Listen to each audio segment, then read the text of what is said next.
Good. বন্ধুরা, পকোড়াগুলো সব ভাজা হয়ে গেছে, এবার তুলে নিচ্ছি।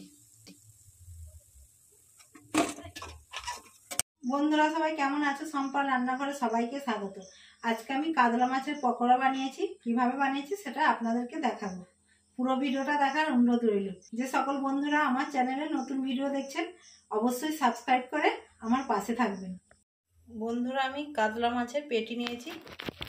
কাতলা মাছটাকে প্রথমে সেদ্ধ করে নেব। জল দিয়ে দিচ্ছি কড়াই।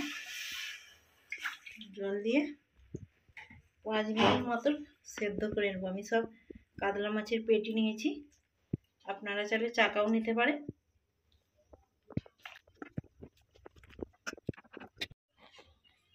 সেদ্ধ হয়ে গেছে, এবার মাছটাকে তুলে নিচ্ছি।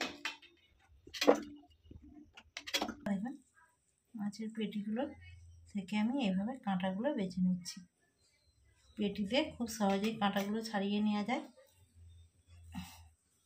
আপনারা চেষ্টা করবেন পেটি নেওয়া।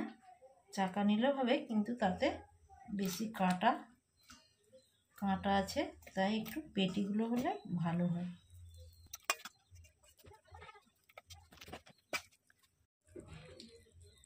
এভাবে মাছের সব কাঁটাগুলো ছাড়িয়ে নেব।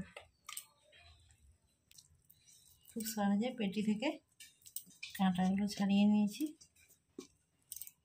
এবার আমি একে একে সব উপকরণ দিয়ে দিচ্ছি।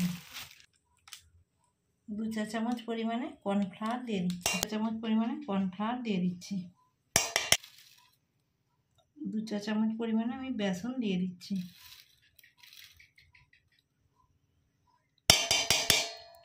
1/2 চা চামচ পরিমাণে আমি ধনে গুঁড়ো দিয়ে দিচ্ছি। 2 চামচ কর্নফ্লাওয়ার, 2 চামচ বেসন, 1/2 চা চামচ ধনে গুঁড়ো, 1/2 চা চামচ জিরে গুঁড়ো, 1/2 চা চামচ হলুদ গুঁড়ো। আপনাদের বাড়িতে যেমন ঝাল খায় সেই পরিমাণে ঝালটা দিয়ে দেবেন। আমি 1 চা চামচ পরিমাণে লঙ্কার গুঁড়ো দিয়ে দিচ্ছি। 1/2 চা চামচ পরিমাণে গোলমরিচ গুঁড়ো দিয়ে দিচ্ছি। 1/2 চা চামচ পরিমাণে গরম মশলা গুঁড়ো দিয়ে দিচ্ছি। স্বাদ মতো নুন দিয়ে দিচ্ছি।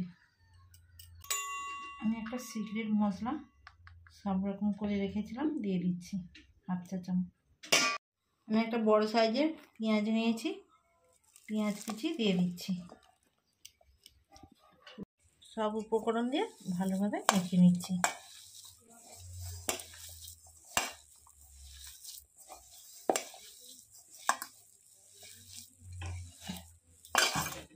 দু চা চামচ পরিমাণে তেল দিয়ে ভালো করে মেখে নিচ্ছি। এবার আমি পকোড়া শেপটা দিয়ে নেব। পকোড়া শেপটা দিয়ে নেব।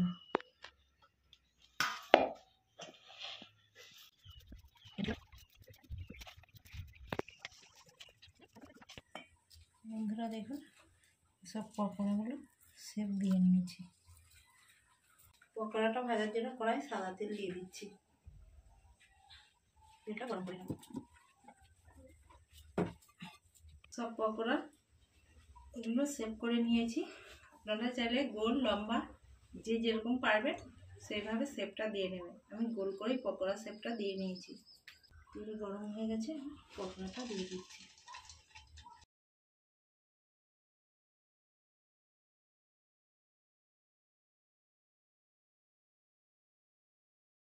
বন্ধুরা, পকোড়াগুলো সব ভাজা হয়ে গেছে, এবার তুলে নিচ্ছি। এইরকম লম্বা লম্বা করে শেপ দিয়ে নিয়েছি, 2 রকমের শেপ দিয়ে নিয়েছি। এই পকোড়াগুলোকেও ভেজে নেব।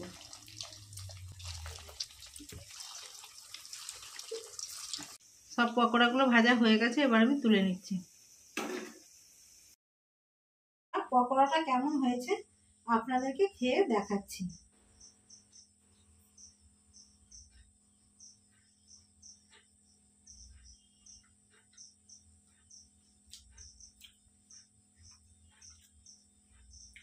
বন্ধুরা, মাছের পকোড়াটা খুব সুন্দর হয়েছে। আপনারাও বাড়িতে বানাবেন, অবশ্যই বাচ্চা থেকে বড় সবাই পছন্দ করবে। আমার ভিডিও যদি আপনাদের ভালো লেগে থাকে বেশি বেশি করে লাইক, কমেন্ট এবং সাবস্ক্রাইব করে আমার পাশে থাকবেন।